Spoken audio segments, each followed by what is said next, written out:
आप सभी का स्वागत है learn with Oxford YouTube channel पे। मैं राहुल जयकर आपके लिए लेकर आया हूँ नॉन की अगली सीरीज। पिछले अध्याय में हमने ये सीखा था कि केस क्या होता है और केस के सारे dative case, subjective case, objective case के वगैरह के बातें सीखी थी। लेकिन उसमें हमने एक केस के बारे में बड़ा डिटेल से पढ़ा था, पॉसेसिव केस। और आज उस पॉसेसिव केस को बहुत ही डिटेल में हम लोग सीखेंगे कि ये पॉसेसिव केस क्या होता है। पॉसेसिव केस या इससे बोला जाता है जेनेटिव्स। ये जेनेटिव्स क्या होता है, बहुत ही इंपॉर्टेंट टॉपिक है। अगर हमसे कुछ पूछे कि नॉन में अगर सबसे इंपॉर्टेंट टॉपिक कौन है, तो नॉन में सबसे इंपॉर्टेंट टॉपिक जेनेटिव्स है। ये जेनेटिव क्या होता है? जेनेटिव होता है यूसेज ऑफ एपिस्ट्रोफी एस और एपिस्ट्रोफी। अगर किसी बच्चे से पूछो क्या आपको आता है, ये तीनों आता है, ये कहाँ कहाँ एपिस्ट्रोफी एस, कहाँ कहाँ ऑफ और कहाँ कहाँ एपिस्ट्रोफी लगता है, तो मैक्सिमम बच्चे बोलेंगे हाँ हमें आता है। बट सवाल ये उठता है कि किस हद तक आता है। क्या आप सारे के सारे सवाल कर सकते हैं? आज ये हम इस वीडियो लेक्चर में कंप्लीट आपको जेनेटिव सिखाएंगे, जिसमें सारे के सारे वैरायटी, सारे के सारे केसेस के बारे में डिस्कशन करेंगे। ठीक है, ये जेनेटिव या पॉसेसिव कैसे होता है? पॉसेसिव केस का मतलब होता है का के की, का के की। अब ये पॉसेसिव केस बताने का काम करता है पॉसेशन। जैसे मैं बोलूं मेरा कलम, आपका किताब, तुम्हारी मकान, तो बहुत सारी ऐसी बातें होती है जो पॉसेशन बताने का काम करता है। बट सवाल ये उठता है कि कहाँ हम लोग एपिस्ट्रोफी एस लगाएं, कहाँ ऑफ लगाएं, कहाँ एपिस्ट्रोफी एस लगाएं। तो बिना बकवास करते हुए कहानी को शुरू करते हैं कि एपिस्ट्रोफी एस कहाँ लगाते हैं। तो एपिस्ट्रोफी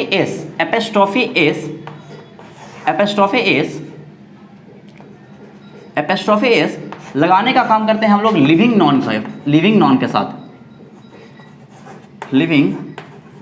नॉन के साथ। और एपिस्ट्रोफी एस लग के इसका क्या बताता है? लिविंग नॉन का पोजीशन बताता है। जैसे मैं अगर लिखना चाहूं तो मैंने एक बात लिखा, राम्स पेन। ये राम अपने आप में क्या है? एक लिविंग नॉन है। अगर ये लिविंग नॉन है तो यहाँ किसका मैंने क्या लगाया? एपिस्ट्रोफी एस, और इसका ये पोजीशन बता रहा है। अगर आप लिखना चाहें तो लिख सकते हैं श्याम साइकिल। अगर आप लिखना चाहें तो लिख सकते हैं गीताज बुक। ठीक है, लेकिन सवाल ये उठता है कि ठीक है, एपिस्ट्रोफी एस तो समझ गया लिविंग के साथ होता है, क्या केवल लिविंग के साथ ही होता है? नहीं, बिल्कुल नहीं, केवल लिविंग के साथ नहीं होता है। तो बहुत सारी ऐसी बातें होती है जो एपिस्ट्रोफी एस है, जो बहुत सारे की चीजों के साथ यूज हो सकता है। तो सबसे पहले हम हेडिंग लगाएंगे यूसेज ऑफ एपिस्ट्रोफी एस। ठीक है, यूसेज ऑफ एपिस्ट्रोफी एस। ये यूसेज ऑफ एपिस्ट्रोफी एस क्या होता है, इस कहानी को पहले समझते हैं, फिर कहानी को आगे डिटेल में समझेंगे। ठीक है, तो सबसे पहला हेडिंग आप लोग लगा दीजिए, यूसेज ऑफ एपिस्ट्रोफी एस का प्रयोग कहाँ होता है। तो ठेठ भाषा में समझिए, इंग्लिश में बोलते हैं यूसेज ऑफ एपिस्ट्रोफी एस। तो ये सबसे पहला इसका यूसेज है लिविंग नॉन के साथ, जो भी मैंने आपको सिखाया। जितने भी लिविंग नॉन है, आप सारे के सारे लिविंग नॉन के साथ एपिस्ट्रोफी एस का यूज कर सकते हैं। जैसे आप लिख सकते हैं राम शर्ट। ऐसी बात नहीं है कि केवल लिविंग नॉन के साथ ही, बट इसके कुछ एक्सेप्शंस भी हैं। सारे एक्सेप्शन को सीखेंगे। ठीक है, ऐसे तो लोगों का कहना है, ग्रामेरियन का कहना है कि जितने भी लिविंग नॉन है सारे के साथ एपिस्ट्रोफी एस लगते हैं, जितने भी नॉन लिविंग है सारे के सारे नॉन लिविंग के साथ हम लोग केवल लगाने का काम करते हैं ऑफ। लेकिन सवाल को और थोड़ा गौर से देखें तो इसके कुछ एक्सेप्शंस है, जिसमें से पहला एक्सेप्शन अगर कहा जाए तो ये जो भी कुछ भी प्लेस के साथ भी हम लोग लगाने का काम करते हैं एपिस्ट्रोफी एस। जैसे मैं लिखूं इंडियाज कल्चर, मैं लिखूं बिहार पॉपुलेशन,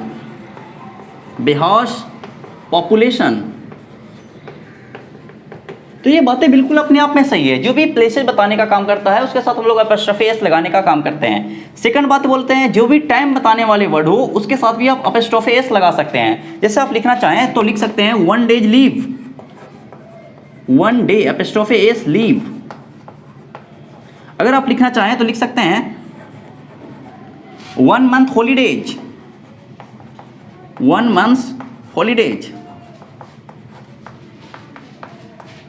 तो ये एक्सेप्शंस केवल हमारे दिमाग में ये नहीं रहनी चाहिए कि केवल लिविंग नाउन के साथ ही एपोस्ट्रोफी एस लगता है, बल्कि इसके कुछ एक्सेप्शंस भी हैं। और एक्सेप्शंस पे हमने सीखा कि जितने भी प्लेसेज होते हैं सारे प्लेस के नाम के आगे एपोस्ट्रोफी एस लगाने का काम करते हैं, और कुछ भी टाइम बताने वाले वर्ड है उस टाइम बताने वाले वर्ड्स के बाद भी एपोस्ट्रोफी एस पोजीशंस बताने के लिए करते हैं। तो ये दो बातें हुई। तीसरी बातें क्या होती है? तीसरी बातें को बेसिकली हटा दें। तीसरी बात ये होती है सेलेस्टियल बॉडी। सेलेस्टियल बॉडीज, इसको हिंदी में समझा जाए तो इसको बोला जाता है खगोल पिंड। जितने भी खगोल पिंड है उसके साथ आप चाहें तो, अगर आप चाहें तो उसके साथ लगा सकते हैं,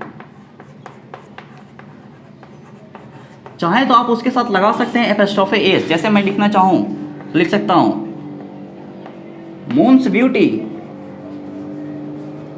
अगर मैं लिखना चाहूं तो लिख सकता हूं sun's presence, the moon's beauty, the sun's presence, the sun's presence. तो ये क्या है? The moon's beauty, the sun's presence. जितने भी सेलेस्टियल बॉडीज हैं सारे के सारे सेलेस्टियल बॉडीज के साथ हम लोग लगाने का काम करते हैं एपोस्ट्रोफी एस। तो इसके बाद की कहानी को थोड़ा लिख लें, लिख लिए, हटा दें। इसके बाद की कहानी को देखते हैं, ठीक है। इसके बाद की कहानी इसका फोर्थ यूजेज है।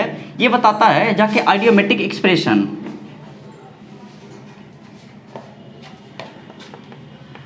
आइडियोमेटिक एक्सप्रेशन, जितने भी आइडियोमेटिक एक्सप्रेशन है, जैसे हम लोग बोलने का काम कभी करते रहते हैं at a stone thrown, at a stone throne,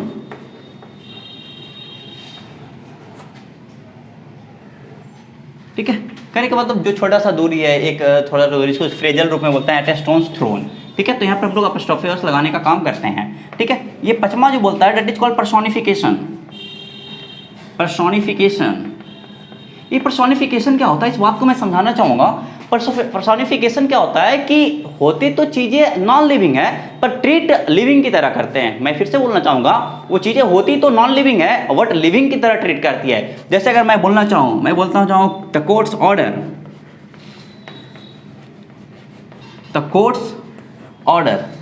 अब गौर से देखा जाए, कोर्ट तो होती है अपने आप में नॉन लिविंग, पर उसको ऑर्डर देने का काम करते हैं जजेज, जो लिविंग ट्रीट होती है लिविंग की तरह। इस वजह से हम लोग लगाने का काम करते हैं एपोस्ट्रोफी एस। तो हमने एपोस्ट्रोफी एस का जो बातें जो पहले सीखी थी कि केवल लिविंग थिंग के लिए एपोस्ट्रोफी एस लगाती है, वहाँ तक बातें सीमित नहीं है। उसके अलावा 5 बातें और होती है। मेरे साथ 5 बातों का एक बार रिवीजन लगाएं। जितने भी प्लेसेज होती है, प्लेसेज के साथ हम लोग एपोस्ट्रोफी एस लगाने का काम करते हैं। जितने भी टाइम वर्ड होते हैं उसके साथ हम लोग एपोस्ट्रोफी एस लगाने का काम करते हैं। जितने भी आइडियोमेटिक सेलेस्टियल बॉडीज होते हैं उसके साथ भी हम लोग एपोस्ट्रोफी एस लगाते हैं। जितने भी आइडियोमेटिक एक्सप्रेशंस होते हैं उसके साथ हम लोग लगाने का काम करते हैं एपोस्ट्रोफी एस।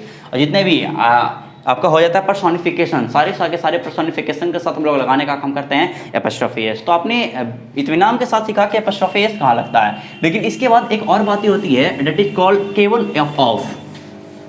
तो ऑफ कहाँ लगता है?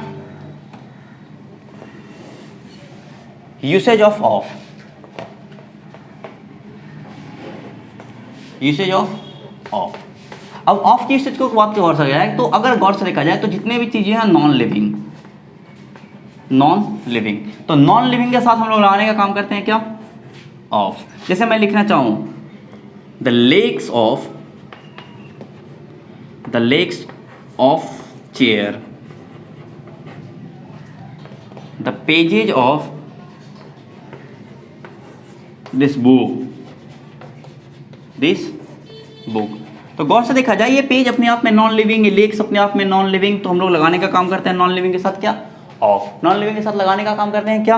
ऑफ। तो आपने नॉन लिविंग के केसेस को समझा और लिविंग के केसेस को समझा, लेकिन इसके बाद भी बहुत सारी ऐसी बातें होती है जहां हम लोग चीज़ों को सीखने का काम करते हैं, ठीक है। तो एक बात हमारे सामने आती है वो चीज़ें लेकर साउंड के साथ। किसके साथ? साउंड। कभी कभी क्या होता है कि कोई भी नॉन, मैं बढ़िया से लिखना चाहूँगा, कोई भी नॉन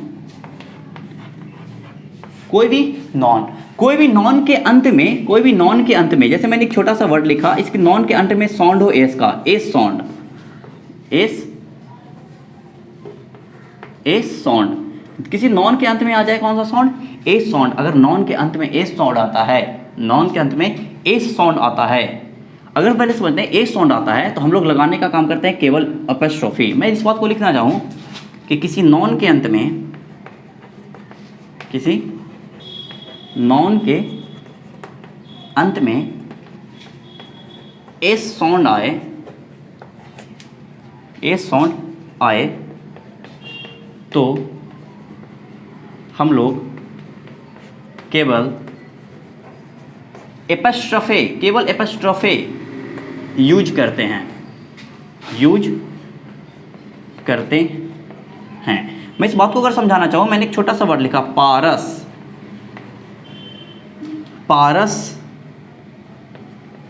वो, पारस कोई नाम है तो पारस को गौर से देखा जाए तो इसके लास्ट में क्या नाम आया, एस।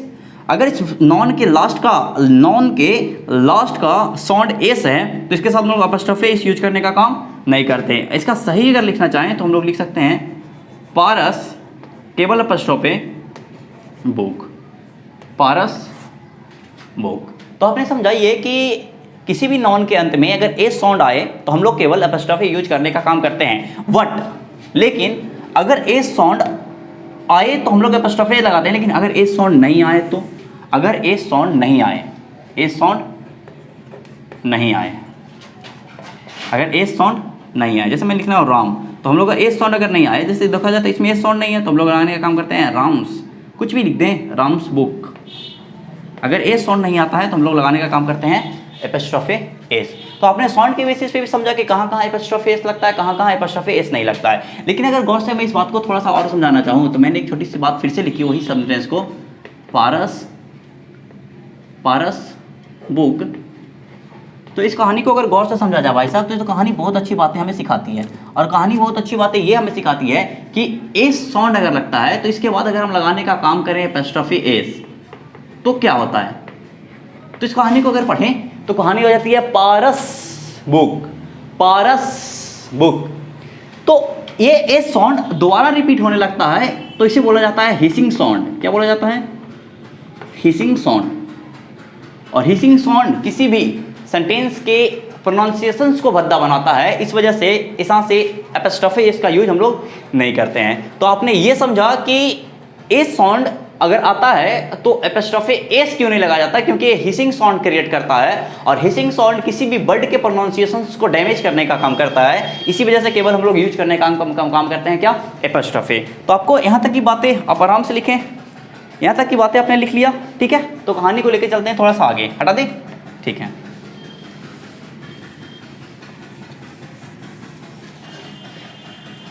भाई साहब इस कहानी को थोड़ा और गौर से समझा जाए, कहानी को थोड़ा और गौर से समझा जाए तो बहुत सारी बातें निकल के आती है।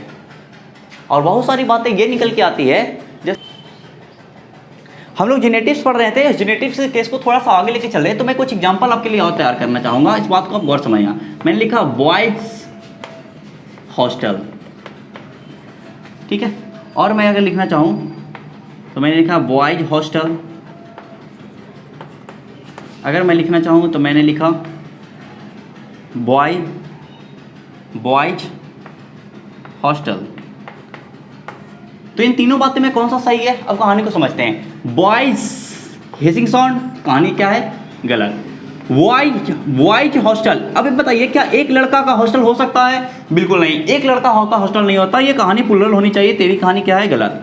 बॉयज हॉस्टल अपने आप में क्या सही है, ये अपने आप में प्लुरल, इसके साथ हिसिंग साउंड आ रहा था, एस साउंड आ रहा था, मतलब हम लोग अपस्ट्रोफी यूज किए, उसके बाद मैंने लगाने का काम किया हॉस्टल। तो आपने ये समझा कि कहाँ तक चीज़ें डैमेज हमें पहुंचाने का काम करती है। मैं कुछ और एग्जांपल लेकर समझाना चाहूँगा भाई साहब, कहानी को गौर से समझ रहा हो, ठीक है। हम जिस लैंग्वेज को पढ़ते हैं वो लैंग्वेज काफ़ी बेहतरीन होती है, बस हमें उन सारी की सारी चीज़ों को गहराई से समझने की ज़रूरत होती है भाई साहब।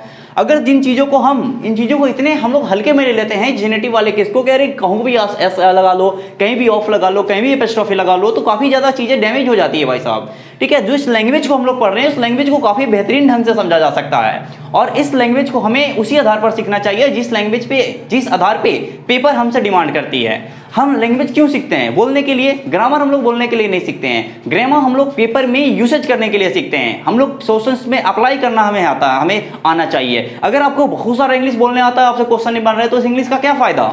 बातें समझ में आ रही है? तो चीज़ों को गहराई से समझें, जो हमें पेपर में रिलेवेंट लगती है चीज़ें, उन चीज़ों को हम पढ़ा रहे हैं आपको। आप चीज़ों को आराम से गौर से सीखें, समझें, ठीक है। मैंने इस बात को और अगर लिखना चाहा, मैंने लिखा योर्स फ्रेंडली। मैंने लिखा योर्स फ्रेंडली। मैंने लिखा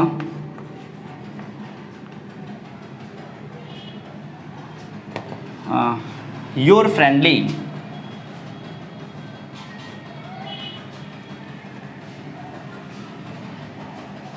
चलिए दो बातों को पहले समझ लेते हैं, ठीक है। ये योर्स फ्रेंडली क्या है या योर्स फ्रेंडली क्या है, दोनों में कौन सही है? अगर गौर से देखा जाए तो योर मतलब क्या होता है? योर मतलब होता है आपका। क्या होता है? आपका। तो गौर से देखो, आपका ये एपोस्ट्रोफी एस बताने का काम करता है काके की, तो आपका का कहानी अपने आप में गड़बड़ हो गई। गौर से देखा जाए योर्स माने आपका, एपोस्ट्रोफी बताता है का, मतलब वे भी कहानी क्या है अपने आप में गलत है। तो हम कभी कभी चीज़ों को क्या करते हैं कि बहुत ही बुरी तरह से गलत लिखने का काम करते हैं। और जेनेटिव हमें सिखाता है कि कहाँ में सही चीज़ों को कैसे हम लोग को लिखना चाहिए, ठीक है। तो आई होप इतना तक की कहानी आपको बढ़िया से क्लियर हो रही होगी, ठीक है। इसके बाद की कहानी को थोड़ा और ढंग से सीखेंगे, ठीक है। थोड़ा सीख ही लेते हैं, ठीक है, देख लेते हैं थोड़ा सा। अगर कभी कभी क्या होता है कि हम लोग लिखने का काम करते हैं नॉन वन, उसके बाद हम लोग लिखने का काम करते हैं एंड से जोड़ते हैं, और लिखने का काम करते हैं नॉन टू, और इसके बाद हम लोग एपोस्ट्रोफी एस लगाने का काम करते हैं। इसके बाद हम लोग बताने का काम करते हैं पोसेशंस। क्या बताने का काम करते हैं? पोसेशंस। अब पोसेशंस बताने के बाद इसके बाद जो पोसेशंस बताया जाता है भाई साहब, या तो आप सिंगुलर लिखें या तो आप प्लूरल लिखें, कोई फर्क नहीं पड़ता। जैसे मैं एग्जांपल तैयार करना चाहूँगा, मैंने लिखा राम एंड श्याम्स। अब फ्रेंड भी बोले तो भी सही है, और फ्रेंड्स भी बोले तो भी सही है। फ्रेंड्स भी बोले तो भी सही है, मतलब दो नॉन अगर एंड के साथ जुड़े तो इसके बाद अगर हम लोग एपोस्ट्रोफी एस लास्ट वाले नॉन के साथ लगाते हैं तो उसके बाद हम लोग सिंगुलर या प्लूरल दोनों वर्ड लिख सकते हैं। इसमें किसी प्रकार की कोई दिक्कत की बात नहीं है। लेकिन अगर हम लोग नॉन वन के बाद एपोस्ट्रोफी एस, उसके बाद नॉन टू के बाद एपोस्ट्रोफी एस लगाते हैं, नॉन टू के बाद एपोस्ट्रोफी एस लगाते हैं, तो इसके बाद जो पोसेशंस बताया जाता है भाई साहब, पोसेशंस बताया जाता है, ये पोसेशंस हमेशा बताया जाता है प्लूरल काउंटेबल नाउन के साथ या तो फिर अनकाउंटेबल नाउन के साथ। जैसे मैं अगर लिखना चाहूँ तो मैं लिखना चाहूँ Pooja and Sonam, Pooja's and Sonam's husband या हस्बैंड्स। कहानी को गौर से समझिएगा, कितनी चीजें डैमेज हो सकती है अगर हमारी एक छोटी सी गड़बड़ी हुई तो। अब इस कहानी को देखा जाए तो पूजाज एंड सोनम्स हस्बैंड या हस्बैंड्स, कहानी को अगर गौर से समझा जाए तो पूजा का अपना पति, सोनम का अपना पति, तो अगर दोनों का अलग अलग पति तो कहानी हुई प्लूरल की। अगर इस कहानी में अगर एपोस्ट्रोफी एस को हटा दिया जाए तो कहानी हो जाती है गड़बड़, मतलब वही एक ही हस्बैंड है जो पूजा और सोनम दोनों का है। कहानी समझ में आ रही है? मतलब बहुत लोचा हो जाती है केवल एक एपोस्ट्रोफी एस के कारण। हाँ, इसके बाद अनकाउंटेबल नाउन अगर आप लिखना चाहें तो लिख सकते हैं राम्स एंड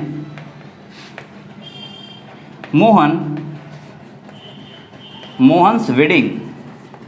तो राम का अपना शादी होगा भाई साहब और मोहन का अपना शादी होगा, तो ये अनकाउंटेबल नाउन है, तो एपोस्ट्रोफी एस इसमें एस या एस लगाने की जरूरत नहीं पड़ी। तो आपने ये भी सीखा कि कहाँ कहाँ हम लोग एपोस्ट्रोफी एस लगाने का काम करते हैं, कहाँ कहाँ एपोस्ट्रोफी एस नहीं लगाने का काम करते हैं। तो इतनी बातों को पहले लिखें, लिख लिए, हटा दे। देखिएगा एक वीडियो में पूरा जेनेटिव पढ़ा के रख देंगे भाई साहब, परेशान ना हो, ठीक है। इसके बाद की कहानी हम लेके चलते हैं कंपाउंड नॉन। कंपाउंड नॉन, एक कंपाउंड नॉन क्या होता है देखिएगा, मैंने लिखा ब्रदर इन लॉ, ठीक है। तो कंपाउंड नॉन की दो कहानी होती है, दोनों कहानी को गौर समझिएगा, ठीक है। एक तो बताने का काम करता है ये पोसेशंस, और एक बताने का काम करता है प्लूराइज, यानी कि इसका पोसेशंस बताने का काम करते हैं, तो ये लिखने का काम करते हैं लास्ट वर्ड पे एपोस्ट्रोफी एस। मैं लिखना चाहूंगा लास्ट वर्ड पर एपोस्ट्रोफी एस, लेकिन प्लूराइज करते हैं तो हम लोग करते हैं प्लुरलाइज मेन वर्ड को। मेन वर्ड को कहने का मतलब है कहानी को हम समझाना चाहें तो यदि इसका प्लुरल बनाया जाए तो हम लोग लिखने का काम करते हैं ब्रदर्स इन लॉ। क्या लिखने का काम करते हैं? Brothers in law. लेकिन यदि इसका हम लोग एक स्टेटमेंट बनाएं, एक सेंटेंस बनाएं, तो हम लोग लिखने का काम करते हैं brother in laws apostrophe s. ये हुआ आपका पोजीशंस बताया। लेकिन अगर हम लोग इसका प्लुरल बना दें तो हम लोग लिखते हैं brothers in law. Brothers in law, क्योंकि लॉ का अपना तो कोई वर्ड नहीं, इनका कोई अपना वर्ड नहीं, तो हम लोग प्लुरल बनाएंगे किसको? ब्रदर को। ठीक है, तो अगर प्लुरल करना होगा तो इस वर्ड को करेंगे बट लेकिन यदि आपको पोजीशन बताना होगा तो इस वर्ड के साथ, लास्ट वाले वर्ड के साथ करना होगा। तो इसके साथ सेंटेंस बनाया, Vadar in large house was broken into, was broken into. तो यहां तक की बातों को कंपाउंड नाउन में आपने समझा कि कंपाउंड नाउन के साथ कहां कहां कैसे कैसे एपोस्ट्रोफी एस लगाते हैं। यहां तक की बातों को लिखें, हटा दें। ठीक है,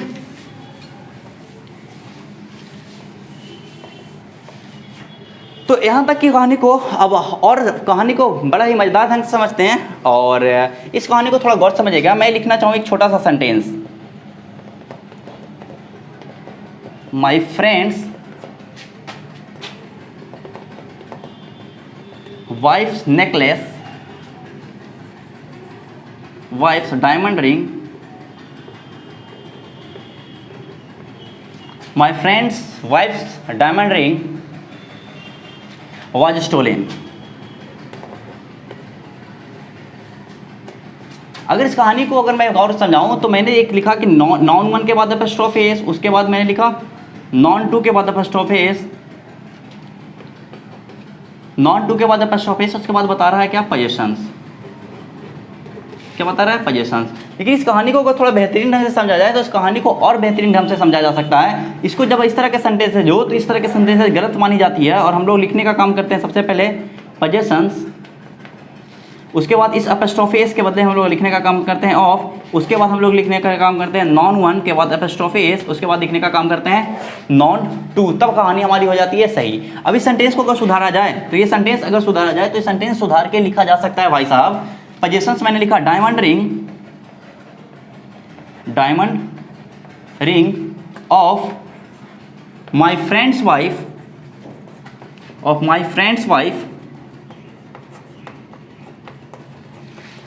वाज स्टोलन, वाज स्टोलन। तो इस तरह की कहानी हमारे सामने पॉसेसिव केस और जेनेटिव्स की आती रहती है और आई होप मैंने आपको पूरी तरह से जेनेटिव्स पढ़ाने की कोशिश की और आई होप मैंने पूरी ईमानदारी के साथ सारे के सारे कॉन्सेप्ट्स को फिनिश किया। तो आपका एक कर्तव्य बनता है आप इन सारी चीज़ों को बढ़िया से लिखें और छोटा सा काम ये भी करें कि आप लोगों के पास इन वीडियोज को पहुंचाएं। वीडियोज अच्छा लगे आपको तो आप चैनल को सब्सक्राइब भी कर दें ताकि इस तरह के वीडियोज आपके पास अवेलेबल होते रहे। ठीक है, तब तक के लिए bye bye, good bye, take care.